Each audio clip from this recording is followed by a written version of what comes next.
بسم اللہ الرحمن الرحیم اللہم صلی علی محمد وآلہ واصحابہ اجمعین. چلیے. بسم اللہ الرحمن الرحیم.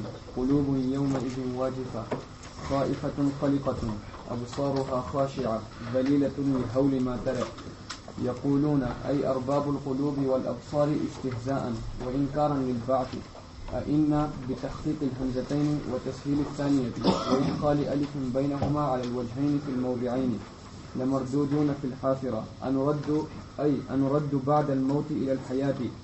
والحافرة اسم لأول الأمر ومنه رجع فلان في حافرته إذا رجع من حيث جاء إذا كنا عظاما نخرة. وفي قراءة ناخرة بالية متفتتة نحيا. قالوا تلك أي رجعتنا إلى الحياة إذن إن صحت كرة رجعة خاسرة.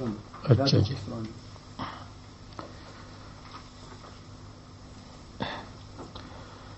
بعض طالب علم نے سوال کیا، کہا کہ والنازعات غرقا تبلیغ والوں پر جو تم فٹ کرتے تھے تو ابھی فٹ نہیں ہوئی.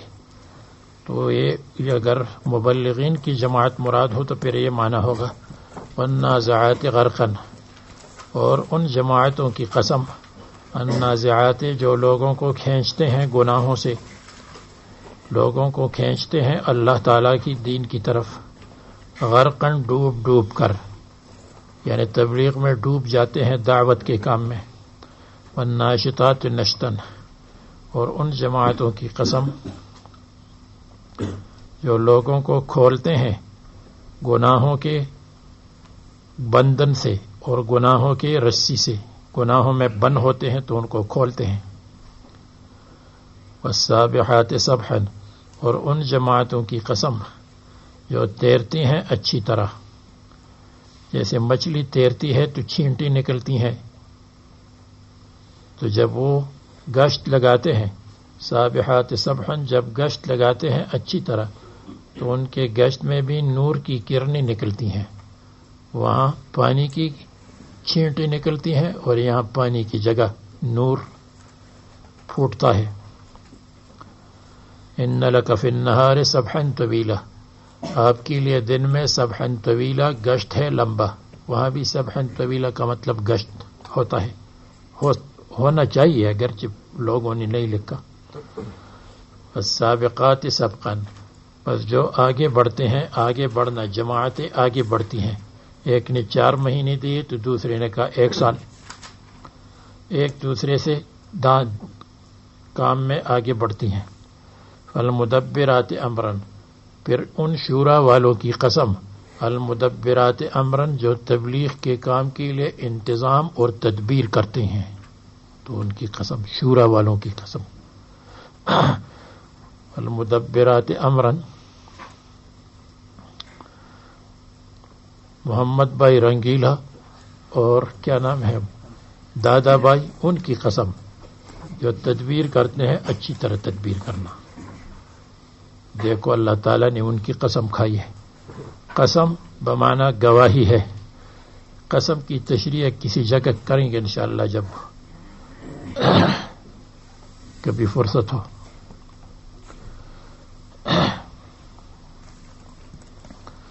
اور ایک طالب علم نے یہ سوال کیا کہ یہ اکثر واو آیا ہے اور 2 جگہ فالسابقات سبقا فالمدبرات امرا یہاں فا آئی ہے، تو فا میں نقطہ یہ ہے فالسابقات سبقا کہ جس کا مرتبہ اونچا ہے اس کے لیے فا کا لفظ آیا، اس لیے کہ فا تعقیب کے لیے ہے، تعقیب مع الوصل کے لیے. تو معنی یہ ہے کہ جو نازعات، ناشطات، سابحات ہے وہ تو اپنی جگہ، اس کے بعد ان کا مرتبہ ہے فالسابقات سبقا، جو سبقت کرتے ہیں کاموں میں ان کا مرتبہ اونچا ہے، تو فا کا مطلب پس اس کے بعد، اور واو تو پس اس کے بعد کے لیے نہیں آتا، تو یہ ان کے علو مرتبے کی طرف اشارہ ہے. اور فالمدبرات امرن میں ان کا مرتبہ تو اور زیادہ اونچا ہے، اس لیے کہ وہ شورا کے ممبر ہیں، اور فا اس لیے بھی آیا ہے کہ یہ لازم ہونے کے لیے ہے کہ ما قبل کے ساتھ لازم ہے.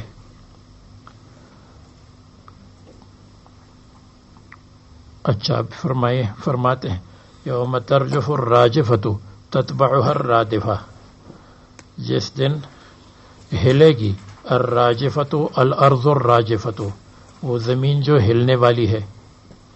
اور یا اگر ہلانا مانا ہو یوم ترجف الراجفۃ، جس دن ہلائے گی الراجفۃ النفخۃ الراجفۃ، وہ ہلانے والا نفخہ جو تمام چیزوں کو ہلا دے گا. تو اگر لازم آپ کو بتایا تھا کہ لازم معنی بھی ہے متعدی بھی ہے، تو لازم یہ ہے جس دن زمین ہلے گی اچھی طرح، زمین یا ہر چیز، الاشیاء الراجفۃ بتایا تھا. تتبعها الرادفہ، اور اس کے بعد آئے گی الرادفۃ، اس کے بعد آئے گا النفخۃ التابعۃ، النفخۃ الثانیۃ. قلوب یومئذ واجفۃ، دل اس دن واجفۃ کانپتے ہوں گے، کانپنا، دھڑکتے ہوں گے، دلوں کا دھڑکن. خائفۃ خائفۃ ڈرتے ہوں گے، قلقۃ پریشان ہوں گے. ابصارها خاشعۃ، اور ان دلوں کی آنکھیں خاشعۃ جھکی ہوئی ہوں گی، آنکھیں نیچے ذلیل.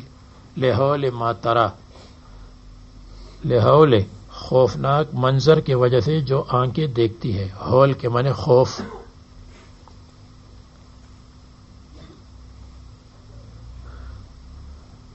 وہ جو گٹر کے اوپر ہے اس کو بھی، وہ بھی کیونکہ خطرناک جگہ ہے جس میں گر جائے، تو اس لیے اس کے لیے بھی ہول کا لفظ استعمال کیا جاتا ہے.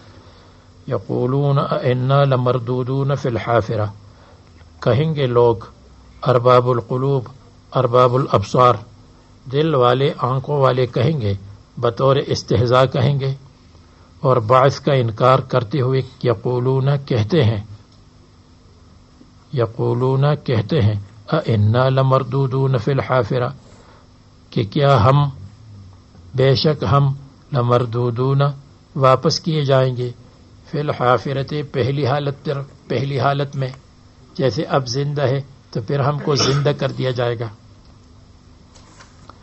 اے نرد بعد الموت الی الحیات، یعد نہیں بعد الموت، مرنے کے بعد ہم حیات کی طرف واپس ہو جائیں گے. اور حافرہ اسم لاول الامر، پہلی حالت کا نام ہے، اور اسی سے ہے رجع فلان فی حافرتہ، آدمی واپس ہوا فی حافرتہ، اپنے پہلی جگہ پر. اذا رجع من حیث جاء، جب واپس ہو جائے جہاں سے آیا ہے. تو حافر اصل میں حفر سے ہے اور حافر سے ہے. حافر کہتے ہیں کھر کو اور حفر کہتے ہیں کھدائی کو. تو جب جانور قدم رکھتا ہے اور حافر رکھتا ہے، کھر رکھتا ہے، تو اس کا نشان قدم بنتا ہے. تو حافر کے ساتھ نشان قدم لازم ہے، اور نشان قدم کے ساتھ مناسب ہے کہ آدمی اسی نقش قدم اور نشان قدم پر واپس ہو جائے تاکہ گم نہ ہو جائے، جس راستے سے گیا ہے اسی سے واپس آ جائے. تو اس لیے حافرہ کا مطلب ہے اپنے پہلے نقش قدم پر چلنا اور اپنی پہلی حالت کی طرف آنا. تو لغوی معنی حافر کھر، اور کھر جہاں لگتا ہے وہاں نشان قدم، اور اس کے ساتھ مناسب ہے کہ آدمی اپنے پہلے نشان قدم پر واپس آ جائے. تو پہلی حالت پر واپس آنے کے لیے حافرہ کا لفظ اس لیے آیا. اذا كنا عظاما نخرة، درمیان میں نے چھوڑ دیا بتحقیق الحمزتین، بار بار گزرا ہے. اذا كنا عظاما نخرة، کیا جب ہم ہو جائیں گے عظاما ہڈیاں، نخرة بوسیدہ، نخرة ریزہ ریزہ، یہ آسان کر دیا. اور اگر ریزہ ریزہ بھی نہیں جانتے ہو نخرة ٹکڑے ٹکڑے، اور اگر ٹکڑے ٹکڑے بھی نہیں جانتے ہو تو ٹکرے ٹکرے. اب تو سمجھ گئے ہوں گے. ایک قرات میں ناخرۃ بالیۃ پرانی، جب چیز پرانی ہو جاتی ہے تو ریزہ ریزہ ٹکڑے ٹکڑے ہو جاتی ہے. ذرہ ذرہ متفتتۃ، اور وہ ٹکڑے ٹکڑے ہو جاتی ہے. منکسرۃ نحیا، تو کیا ہم زندہ ہوں گے. اذا كنا عظاما نخرۃ، اور حمزہ کے بعد یہ نحیا مقدر. النحیا اذا كنا عظاما نخرة. قالوا، کہنے لگے مشرکین کفار وغیرہ، تلک اذن کرۃ خاسرہ، تلک یہ ہماری واپسی پھر حیات کی طرف تھے، ہم دوبارہ حیات کی طرف واپس ہو جائیں. ان صحت اذن، اذن کا مطلب ان صحت، اس وقت یعنی اگر یہ صحیح ہو. کرۃ واپسی ہے، خاسرہ یہ تو بہت خسران اور بہت نقصان والی زندگی ہے.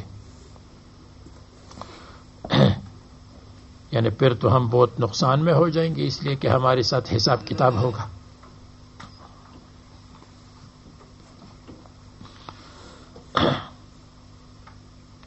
یا تلک اذن کرۃ خاسرہ، یہ تو بہت ہی نقصان والی واپسی ہے کہ ہم پھر بچے بن جائیں گے. اب تو ہم بوڑھے ہیں، ہوشیار ہیں، پھر ہم بچے بن جائیں گے. حالانکہ بچے نہیں ہوں گے، اعادہ ہوگا جوانی میں. اللہ تعالیٰ فرماتے ہیں فَإِنَّمَا هِيَ زَجْرَةٌ وَاحِدَةٌ، پس بے شک ہیا یہ نفخہ ثانیہ، یہ نفخہ ثانیہ یعنی الرادفۃ التی یعقبها البعث، یعنی وہ دوسرا نفخہ جس کے بعد بعث آئے گا. زجرۃ واحدۃ، زجرۃ واحدۃ یہ ایک ہی مرتبہ چیخنا ہے. زجرۃ زجر البعیر اذا صاح علیہ، جب اونٹ کے اوپر چیخے تو اس کو کہتے ہیں زجرہ، ڈانٹنے کے لیے چیخنا. تو زجرۃ واحدۃ یہ خوفناک آواز ہے، واحدۃ ایک. زجرۃ کی لغوی معنی ہے ڈانٹنا، اور ڈانٹنے کے لیے جو آواز ہوتی ہے تو اس کو زجرۃ کہتے ہیں. تو یہ ڈانٹنا یعنی زوردار آواز ہے ایک، اور زوردار آواز سمجھ میں نہیں آئے گا تو اس کی جگہ پر اردو والے جو ہے اس کے لیے فَإِنَّمَا هِيَ زَجْرَةٌ، یہ دھماکہ ہے، واحدۃ ایک زبردست دھماکہ. جب دھماکہ ہو جائے بم کا اور ساری کھڑکیاں ٹوٹ جائے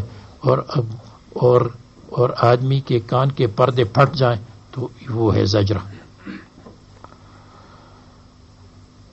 فَإِذَا نُفِخَتْ، پس جب وہ سور پھونکا جائے. نمبر 2 سور بیگل بجایا جائے، جب بیگل بجایا جائے. فَإِذَا هُمْ بِالسَّاهِرَةِ، پس اچانک سارے لوگ، کل الخلائق بالساہرۃ، وہ بالارض الساہرۃ، اس زمین پر ہوں گے، الساہرۃ جس زمین میں بے خوابی ہی بے خوابی ہوگی، جس میں جاگنا ہی جاگنا ہے. سحر، سحر العیون لغیر وجہک باطل وبکاؤہن لغیر وجہک وبکاؤہن لغیرہ لحرام. تو ساحر اس کو کہتے ہیں بے خوابی کو، اور جاگنے کو کہتے ہیں. سحری لتنقیح العلوم الذلی من وصل غانیت وطویب عناقی، جاگنا علم کی کتاب کے دیکھنے کے لیے میری نزدیک بہتر ہے من وصل غانیت خوبصورت لڑکی کے وصال سے، وطویب عناقی اور اس کے ساتھ معانقہ کرنے کی خوشگواری اور اچھائی سے، یہ میری نزدیک زیادہ بہتر ہے۔ سحر کے معنی ہے جاگنا۔ فَإِذَا هُمْ بِالسَّاهِرَةِ بِالْأَرْضِ السَّاهِرَةِ، اس زمین پر ہوں گے جس پر جاگنا ہی جاگنا ہے۔ جن کے اعمال خراب ہے وہ جاگتے ہوں گے اس لیے کہ مصیبت ہے ان پر، اور جو اچھے لوگ ہیں وہ بھی جاگتے ہوں گے اس لیے کہ ان کے لیے نعمتوں کا تسلسل ہے۔ تو زمین ساحرہ ہے۔ اور یا بالساحرۃ بالابدان الساحرۃ، ایسے بدنوں کے ساتھ ہوں گے جو جاگنے والے بدن ہوں گے۔ اور تیسرا ترجمہ بالساحرۃ، وہ ہوں گے زمین پر جو صحرا زمین ہے، جس کے اوپر نہ درخت ہے، نہ اس کے اوپر پہاڑ ہے، نہ اس کے اوپر پانی ہے، تو بالساحرۃ صحرا میں ہوں گے۔ اور صحرا کو ساحرہ اس لیے کہتے ہیں کہ صحرا میں آدمی کو نیند نہیں آتی، جہاں نہ پانی ہے، نہ سایہ ہے، نہ کچھ ہے، نہ کچھ ہے، تو کیسی نیند آئے گی؟ تو وہ بالکل ایسے ہوں گے جیسے صحرا، میدان کھلا ہوا۔ بوجہ الارض، زمین کی سطح۔ مصنف نے ترجمہ کیا، میں نے لغوی معنی کا لحاظ رکھتے ہوئے ترجمہ بتایا۔ احیاء، زندہ، بعدما کانوا ببطنہا امواتا، اس کے بعد کہ وہ اندر اموات تھے تو اب اوپر آ جائیں گے۔ اب تخویف دنیاوی، تخویف اخروی کے بعد تخویف دنیاوی۔ هل اتاک حدیث موسیٰ، کیا آپ کے پاس حضرت موسیٰ علیہ السلام کا قصہ پہنچا ہے؟ یعنی ہاں جی پہنچا ہے۔ هل اتاک حدیث موسیٰ عامل فی اذ ناداہ، اور یہ حدیث موسیٰ، حضرت موسیٰ علیہ السلام کا قصہ جو ان کے ساتھ کلام کیا تھا، تو اذ ناداہ ربہ، یا اذکر اذ ناداہ ربہ، اور یا اتا سے متعلق ہے حل اتا کا اذ ناداہ، جب اللہ تبارک و تعالیٰ نے ان کو آواز دی بالواد المقدس، مقدس اور مبارک وادی میں، طوا، جس کا نام طوا ہے، اور طوا یتوی کے معنی لپیٹنا ہے، جس کے اندر خیر اور برکت لپیٹی گئی تھی، اس میں اللہ تعالیٰ نے خیر و برکت ڈالی تھی۔ نام وادی ہے طوً بالتنوین و ترکہ طوا۔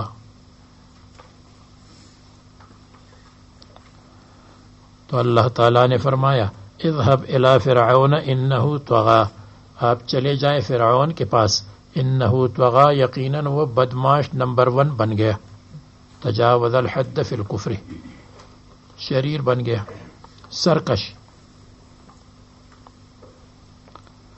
فقل، ان سے کہہ دے، هل لک الی ان تزکی، هل لک، کیا تجھ کو خواہش ہے، کیا تجھ کو رغبت ہے، الی ان تزکی، اس طرف کہ آپ اپنے آپ کو سنوار دے، اپنے آپ کو پاک کر دے، تزکا، تم پاک ہو جاؤ، یعنی اپنے آپ کو پاک کر دے۔ مصنف نے تقدیر کی، حل لکا ادعوک الی ان تزکا، میں تم کو دعوت دیتا ہوں الی ان تزکا، اس طرف کہ آپ تزکا، پاک ہو جائے۔ میرے خیال میں تو اس کی ضرورت نہیں ہے، اس لیے کہ حل لکا میں لکا متعلق ہو جائے گا میلان کی طرف ساتھ، حل لکا میل الی ان تزکا، کیا آپ کا میلان ہے اس طرف تزکا کہ آپ پاک صاف ہو جائے ظاہراً و باطناً؟ کیا تجھ کو خواہش ہے کہ تم اپنے آپ کو درست اور برابر کر دے؟ تزکا، اور ایک قرات میں تزکا ہے کہ تم تزکیہ حاصل کرے، تزکیہ ظاہر، تزکیہ باطن حاصل کر دے۔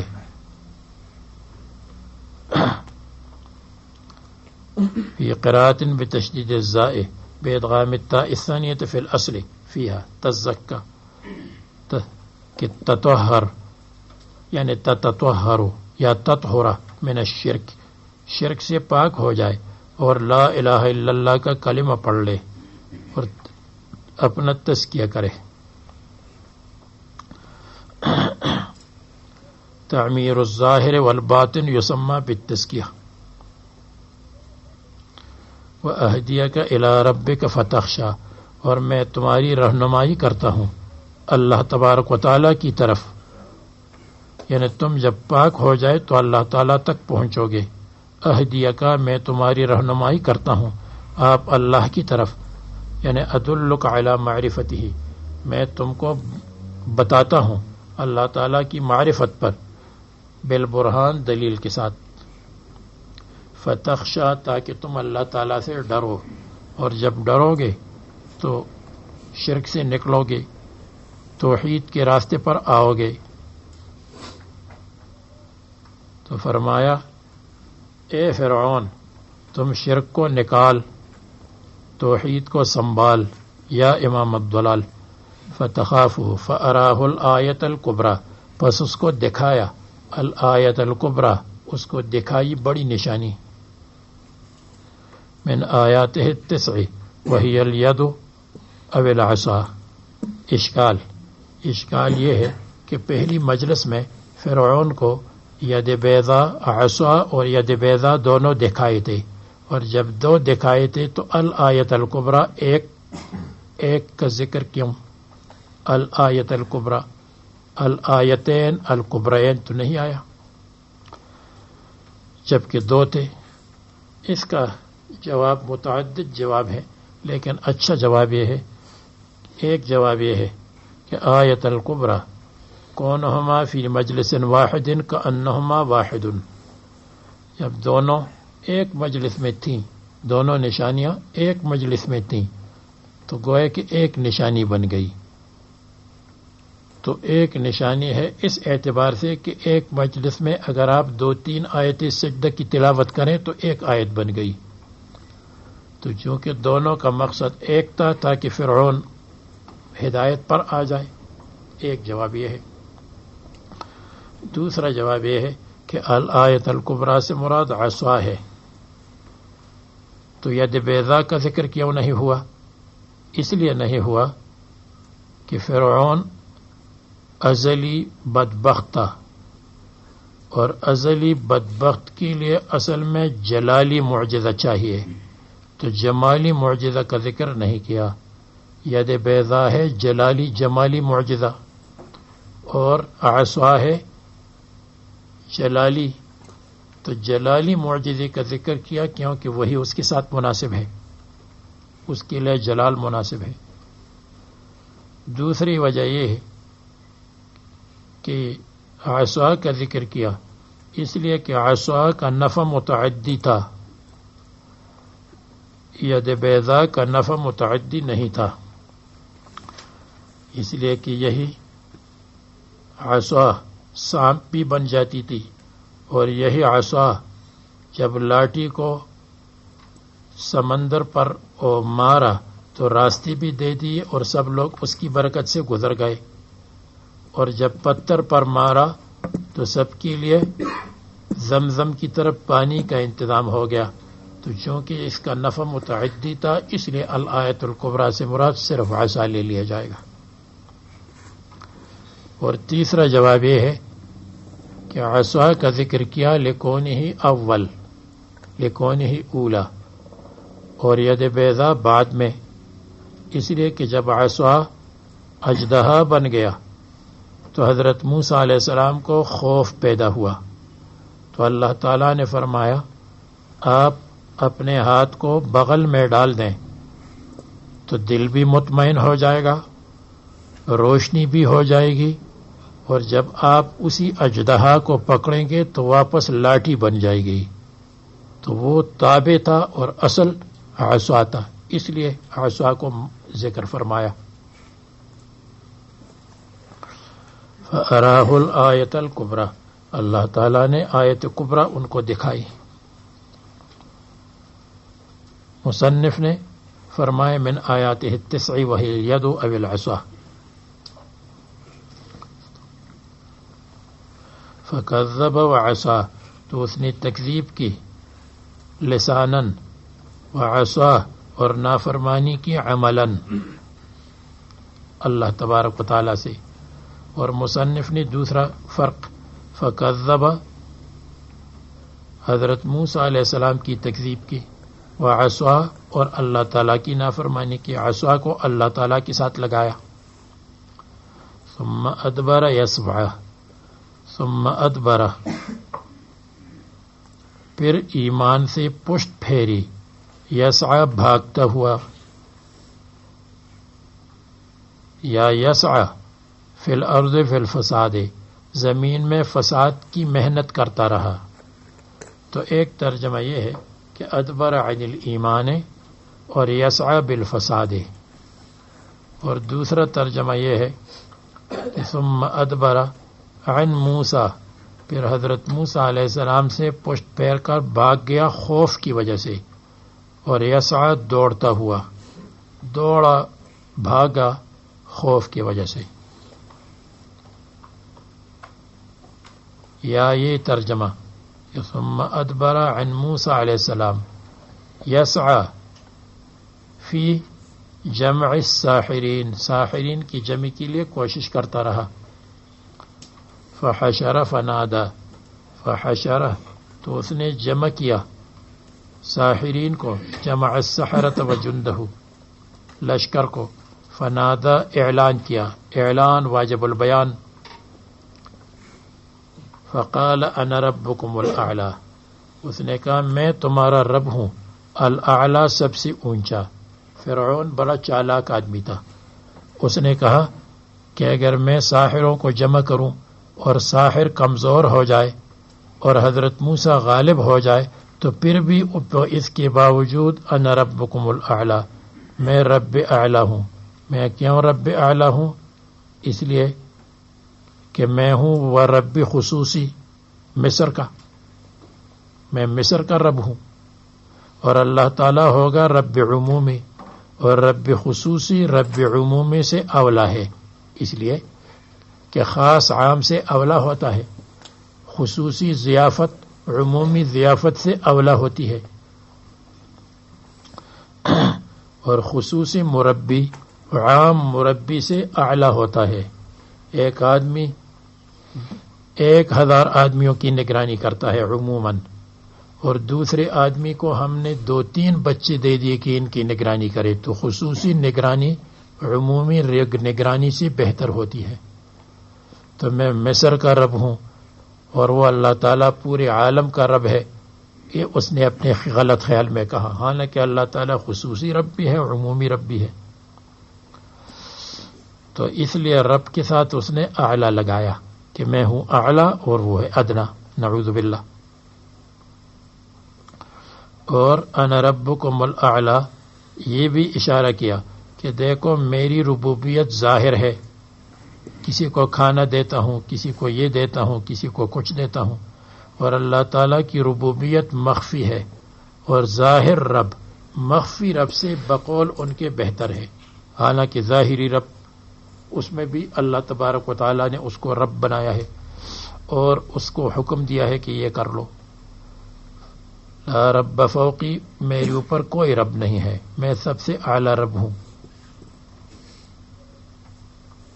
اور یہ بھی ہو سکتا ہے کہ رب اعلیٰ کا مطلب یہ ہے کہ لوگ اصنام کی عبادت کرتے تھے اور اصنام میرے ماتحت ہے تو میں رب اعلیٰ ہوں، تو اس وجہ سے رب اعلیٰ کہا۔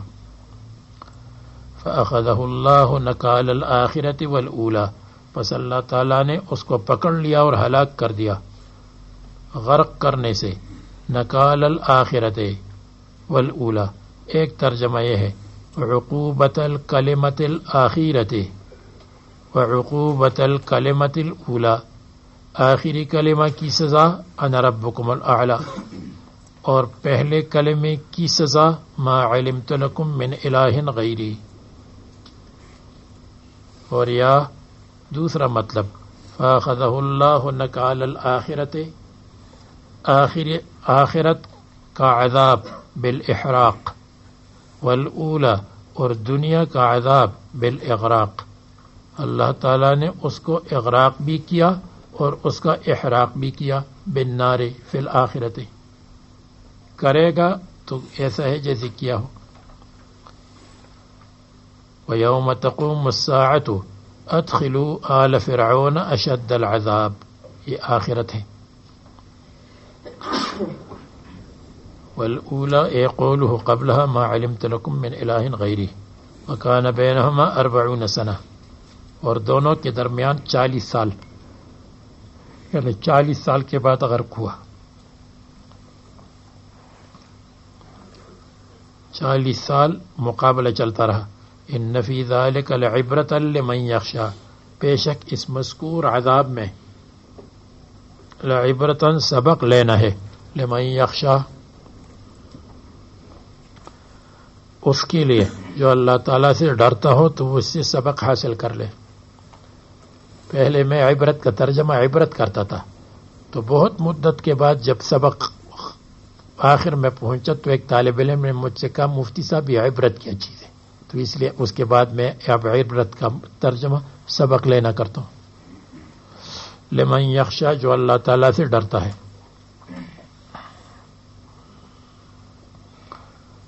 انتم اشد خلقا ام السماء، تم جو حشر کا انکار کرتے ہو، انتم اشد خلقا کیا تم مضبوط ہو، خلقا پیدائش کے اعتبار سے، بدن کے اعتبار سے. انتم بتحقیق الحمزتین ابدال الثانیہ الی آخرہ، یعنی منکرین بعث. اشد خلقا ام السماء یا آسمان، یہاں وقف ہے، اور یہ بھی ہے کہ السماء مبتدا اور بناہا خبر.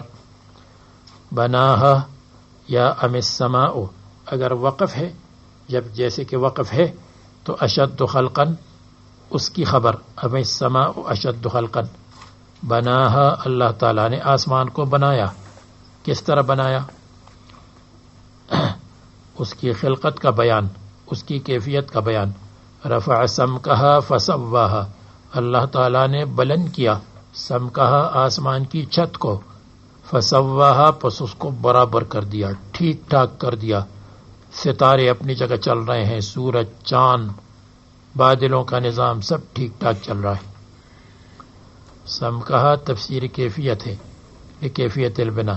اے جعل سمتہا من جہت العلو رفیعا، یعنی اس کی جہت کو، اس کی سمت کو، سمت کا مطلب چھت کو، من جہت العلو من جہت العلو اوپر کی طرف رفیع بنایا.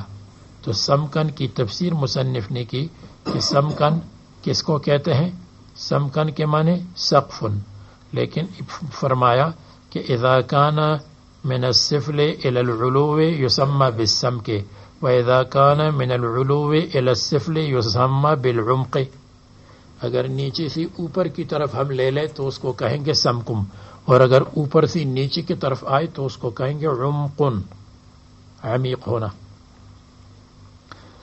تو اگر کنواں نیچے سے اوپر کی طرف ہے تو وہ سمکن ہے، اور جب کنواں اوپر سے نیچے کی طرف جا رہا ہے تو اس کو کہتے ہیں عمق.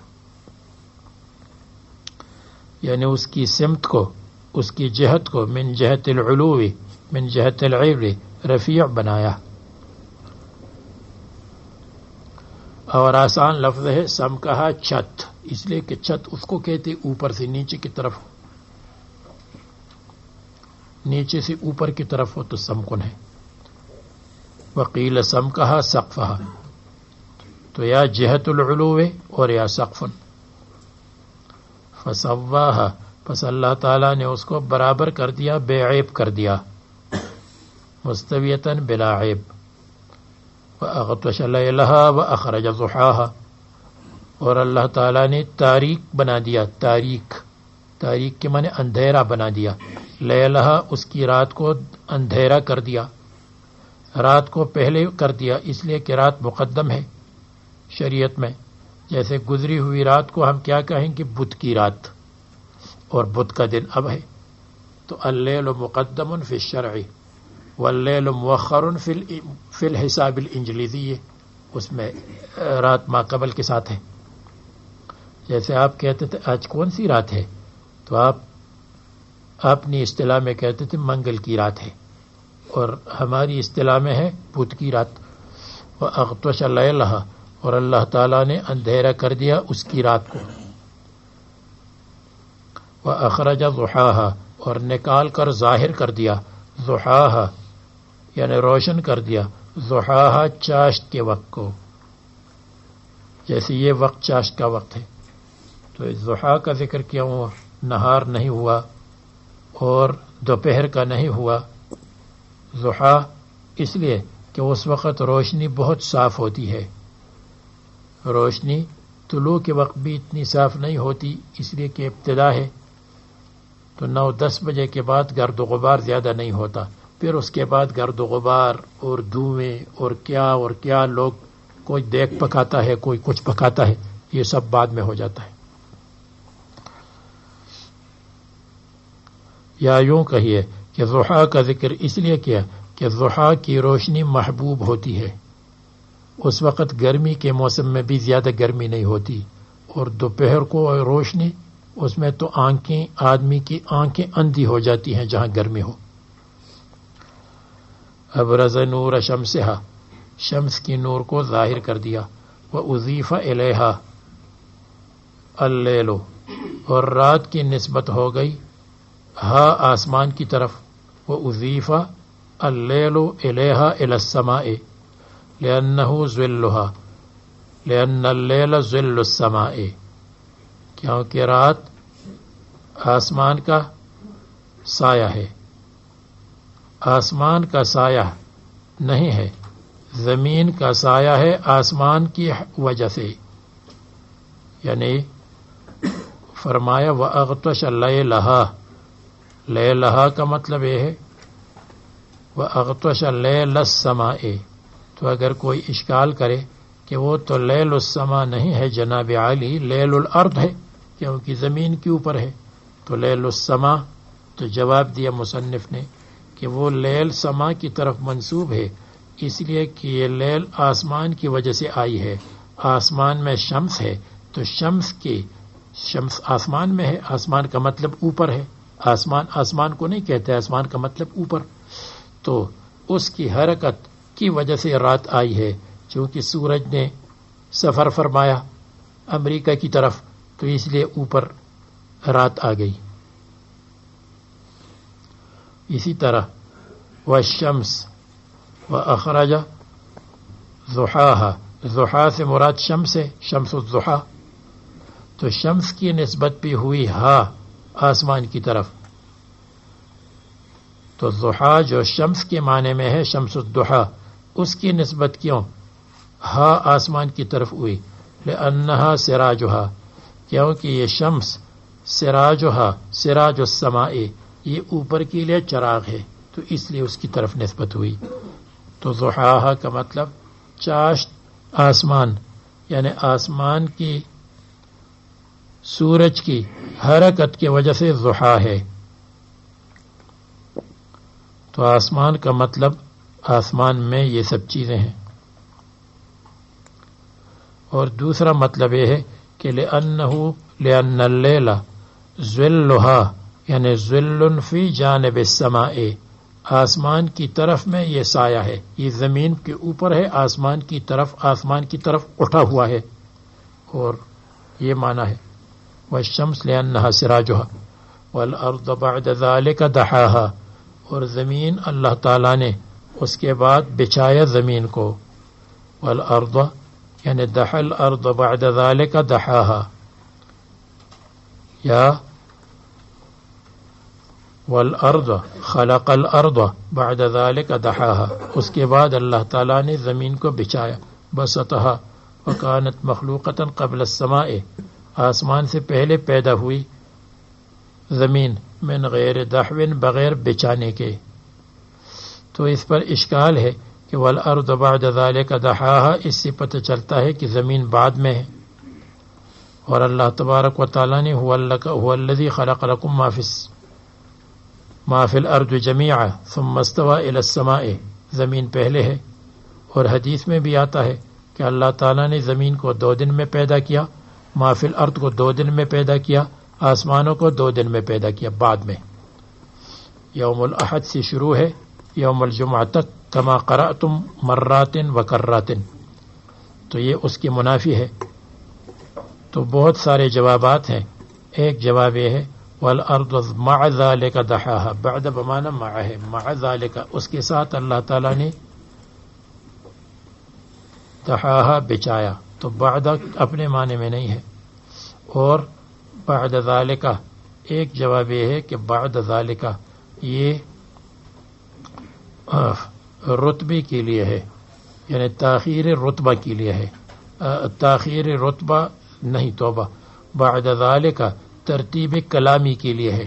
ترتیب کلامی کا مطلب والارض دحاها، اور زمین کو اللہ تعالیٰ نے بچایا، بعد ذالک اس کے بعد سن لو، یہ ترتیب کلامی کے لیے، اس کے بعد سن لو. یہ نہیں ہے کہ اس کے بعد یہ کام ہوا. یہ دو جواب ہے، یہ دونوں جواب برائے جواب ہے.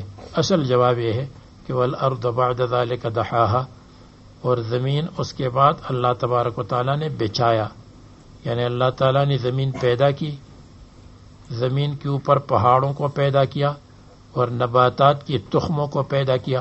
پھر اللہ تعالیٰ نے آسمان سے پانی برسایا، آسمان پیدا، پانی برسایا. اس کے بعد والارض بعد ذالک دحاها، زمین کو اللہ تعالیٰ نے سبز قالین کی طرف بچھایا. جہاں آپ دیکھتے بارش کے برسنے کی وجہ سے ہر جگہ زمین بالکل ایک سبز قالین کی طرح ہو گئی، جیسے اس کی خود تشریح ہے، اخرج منها ماءها ومرعاها والجبال ارساها متاعا لكم ولانعامكم، یہ اس کی خود تشریح ہو گئی ہے. اور ایک اور یہ ہے کہ دحا یدحو کا مطلب یہ ہے لڑکانا. دحل حجر، پتھر کو لڑکایا، یعنی جعلها مدورا اس کو کہتے ہیں. تو زمین کو، جو لوگ زمین کی حرکت کے قائل ہے وہ یہ ترجمہ کرتے، زمین کو اس کے بعد پیدا تو پہلے ہوئی تھی، اس کے بعد اللہ تعالیٰ نے زمین کو لڑکایا، یعنی زمین کو جعلها مدورتاً کہ تم حرکت مدورہ کرو. باقی کل انشاءاللہ.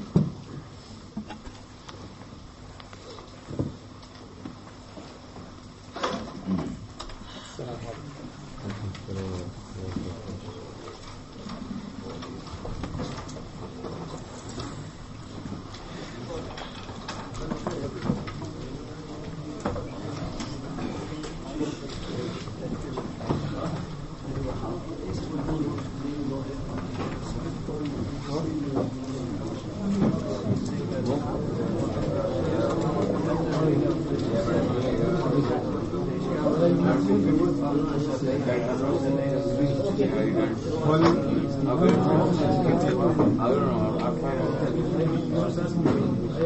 know.